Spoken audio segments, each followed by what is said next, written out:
Bismillahirrahmanirrahim. Assalamualaikum warahmatullahi wabarakatuh. Maha suci Allah, segala puji dan syukur kita panjatkan kehadirat Allah. Semoga kita selalu dalam bimbingan rahmat dan ridho Allah Subhanahu wa taala. Subhanallah walhamdulillah, astagfirullah wallahu akbar. Kembali saya dari tim Rajali Nusantara. Kali ini tidak ada musik ya, karena bukan di studio musik. Kali ini akan mengangkat terkait dengan strategi membeli surga. Jadi bagaimana caranya supaya kita bisa membeli surga. Pada prinsipnya surga itu tidak bisa dibeli dengan ibadah kita. Jadi sebesar apapun nilai ibadah kita itu tidak akan mampu untuk membeli surga. Kenapa demikian? Karena kenikmatan surga itu tidak ada banding dan kesetaraannya. Jadi bagaimana cara mendapatkannya, atau bagaimana cara supaya kita mengarah ke sana lah, setidaknya mengarah. Kita analogikan dulu seperti ini.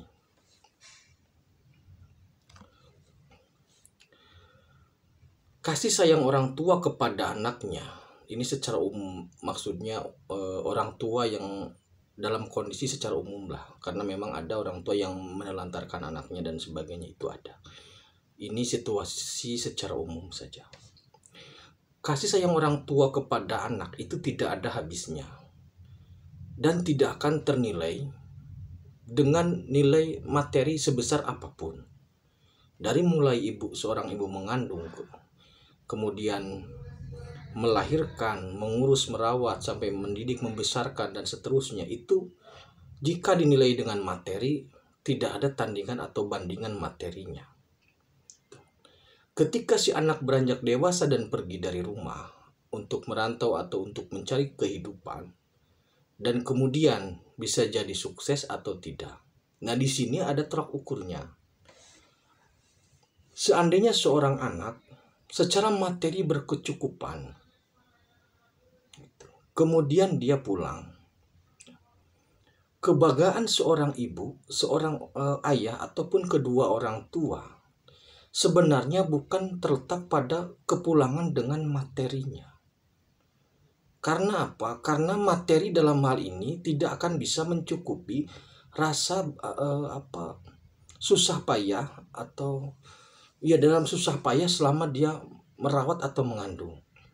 Tetapi kebahagiaan orang tua ketika anaknya pulang adalah lebih pada rasa cinta, kasih sayang orang tua kepada anak. Jadi ketika anak itu pulang, ketika anak itu memperlihatkan cinta yang sama kepada orang tua, memperlihatkan kasih sayang yang sama terhadap orang tua, maka hubungan rasa antara orang tua dengan anaknya nyambung. Ketika hubungan ini nyambung, maka materi itu bukan lagi menjadi bagian yang penting. Kenapa demikian? Karena banyak kejadian orang anak yang sukses secara materi, tetapi banyak yang mengecewakan orang tuanya.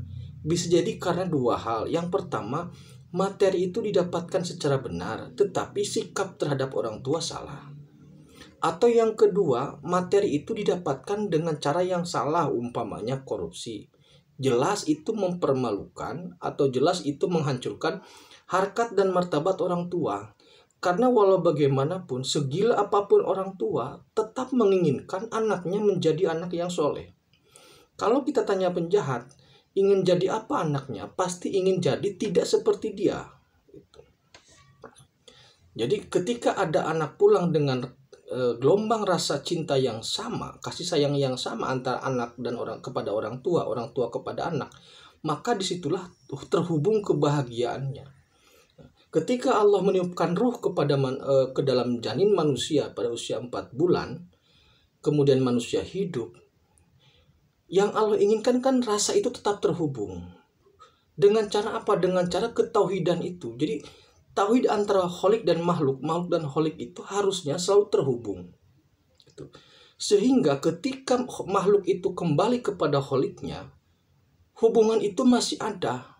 Dan ketika seorang makhluk yang kembali kepada kholiknya dengan keterhubungan tauhid yang benar, yang lurus, yang baik, maka ibadah itu nilainya sebagai penambah saja. Kenapa demikian? Karena sebesar apapun ibadah, kalau tauhidnya nggak nyambung, Allah nggak ridho. Gitu.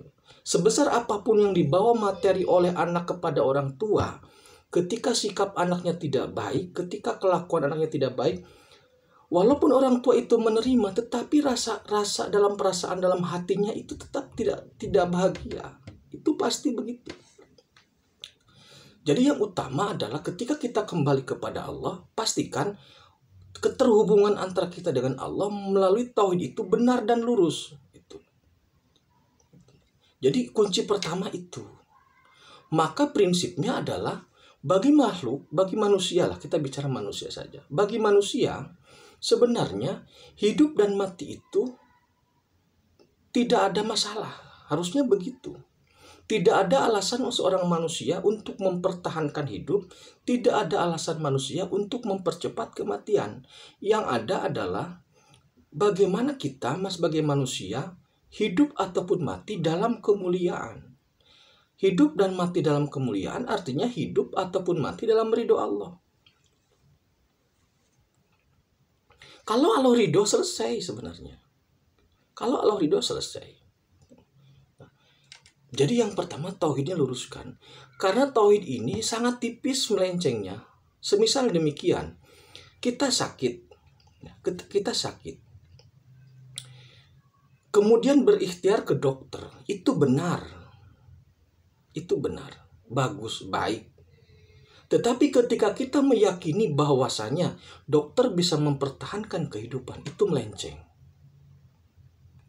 Karena bagi kita sebenarnya tidak ada alasan untuk mempertahankan kematian, tidak ada alasan untuk tidak ada alasan mempertahankan kehidupan, tidak ada alasan untuk mempercepat kematian. Karena pada prinsipnya hidup ataupun mati yang penting dalam kemuliaan.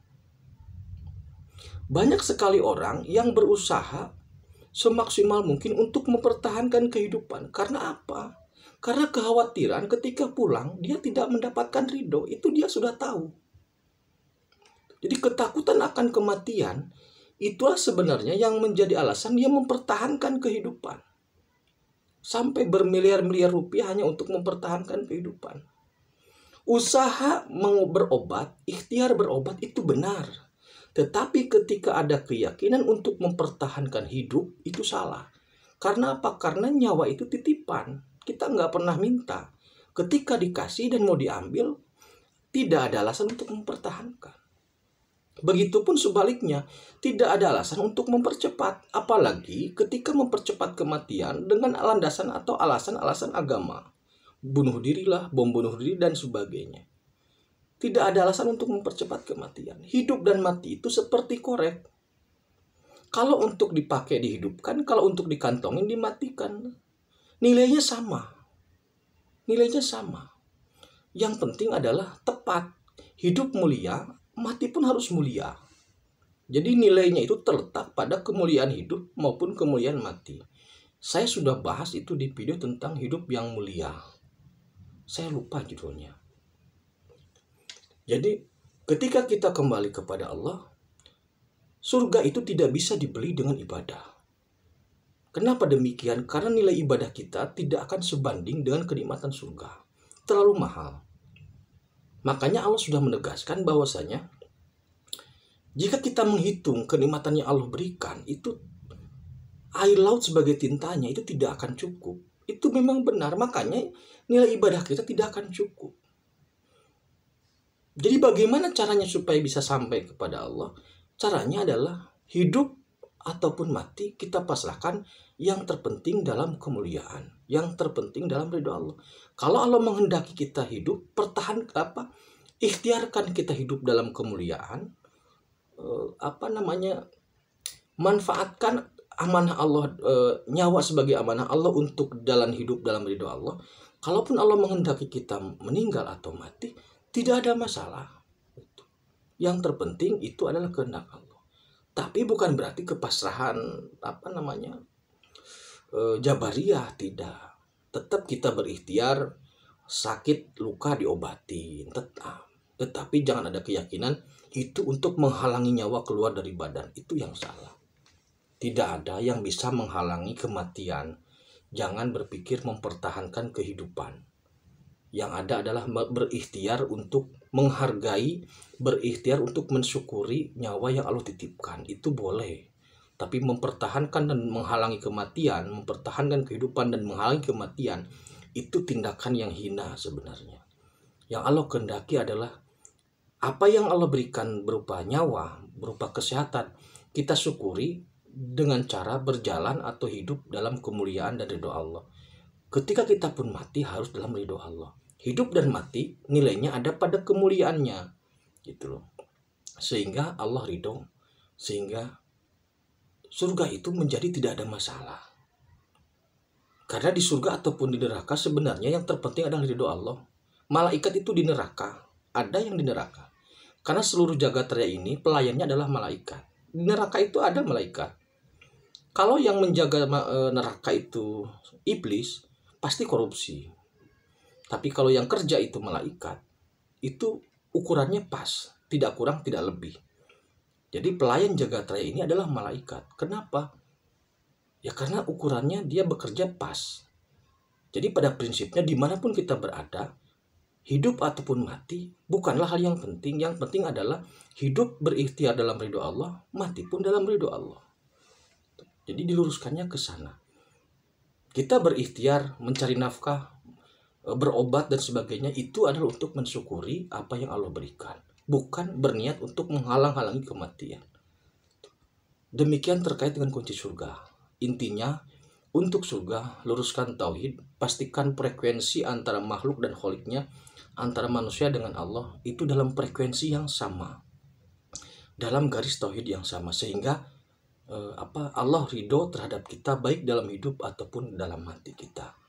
Terima kasih. Demikian, tetap beriman dan beramal soleh. Akhirul kalam. Assalamualaikum warahmatullahi wabarakatuh.